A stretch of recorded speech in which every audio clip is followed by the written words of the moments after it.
வெற்றிலை வராகி தாயின் வெற்றி வாக்கு இது. என் தங்கமே, நிலையற்ற இந்த வாழ்க்கையில் உன்னோடு பலர் வருவார் போவார். உயிருக்கு உயிராக பழகுபவர்கள் கூட ஒரு நாள் விலகிச் செல்வார்கள். ஆனால் நீ எப்படி எந்த சூழ்நிலையிலும் என்னை விட்டு விலக மாட்டாயோ, அதே போல நானும் உன் வாழ்வில் இறுதி வரை வருவேன். உன்னை எப்போதும் வழி நடத்துவேன். உன்னுடைய எந்த கவலையாக இருந்தாலும் அதை நீ என்னிடம் பகிரும்போது உன் மனம் கொஞ்சம் அமைதியடைகிறது. இப்போது உன் மனதில் கவலைகள், குழப்பங்களாக உள்ளன அல்லவா? அதை நான் நிச்சயம் தெளிவுபடுத்துவேன். என் பிள்ளையாகிய நீ எப்போதும் போல மனதை மகிழ்ச்சியாக வைத்துக்கொண்டு உற்சாகமாக நாளை தொடங்கு. முடிவில் எல்லாம் நன்மையாகவே இருக்கும். வருவதும் போவதும் ஏதோ ஒரு காரணத்தினால்தான் நடக்கிறது என்று மட்டும் நீ இரு. உனக்கு நன்மையே நடக்கும். ஏன் எப்போதும் எனக்கு யாரும் இல்லை என்று புலம்புகிறாய்? அந்த எண்ணம் மிக தவறானது, ஆபத்தானதும் கூட. உன்னை சுற்றியுள்ளவர்களை முதலில் புரிந்து செயல்படு. அதை விட்டுவிட்டு உன் எதிர்பார்ப்புகளை அவர்கள் உடைக்கும்போது நீ கவலைப்படுகிறாய். உலகில் இன்று பலர் சுயநலமில்லாமல் எந்த செயல்களையும் பிறருக்கு செய்வது இல்லை. அப்படிப்பட்டவர்களிடமிருந்து சற்று விலகி இருப்பதுதான் உனக்கு நல்லது. நீ என்ன தவறு இழைத்தாய் வருத்தப்படுவதற்கு?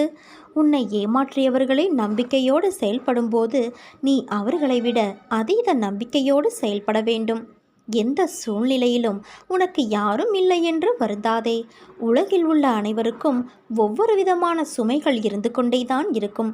உனக்கு சிறியதாகப்படும் பிரச்சனை மற்றவர்களுக்கு பெரியதாக இருக்கும்.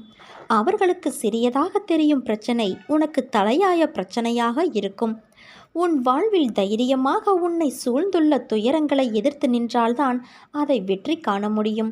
நீ போகும் பாதையில் மிக மோசமான மனிதர்கள் ரூபத்திலோ வேறு ஏதாவது ஒரு வழியிலோ உனக்கு தடைகள் வந்திருக்கும், இனியும் வரும்.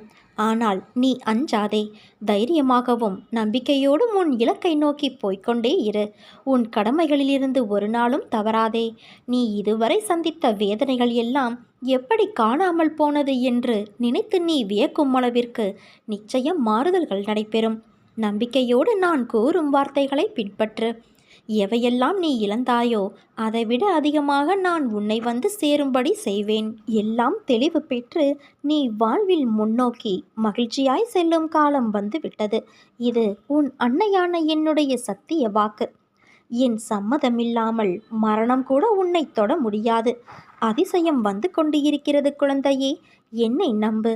நீ நினைக்க முடியாத மிகப்பெரிய அற்புதத்தை உன் வாழ்வில் நான் விரைவில் நிகழ்த்துவேன். நல்ல செய்தி ஒன்று உனக்காக காத்து கொண்டு இருக்கிறது. மகிழ்ச்சியோடு நீ தயாராக இரு. நீ என் அருகில் இருக்கும் பாக்கியம் உனக்கு கிடைக்க வேண்டும். அதன் பிறகு தாண்ட முடியாதது எதுவுமே இல்லை. கொஞ்சம் கொஞ்சமாக அனைத்து விஷயங்களும் ஓர் ஒழுங்கிற்கு வந்து நிற்கும். ஓய்வெடுப்பதோ பேசுவதோ நடப்பதோ எந்த வேலையை செய்தாலும் சரி, ஒவ்வொரு கணமும் அசைக்க முடியாத நம்பிக்கையை என்னிடம் கடைப்பிடித்தால் பக்தன் தான் விரும்பிய மனோரதங்கள் அனைத்திலும் நிச்சயம் நிறைவு பெறுவான்.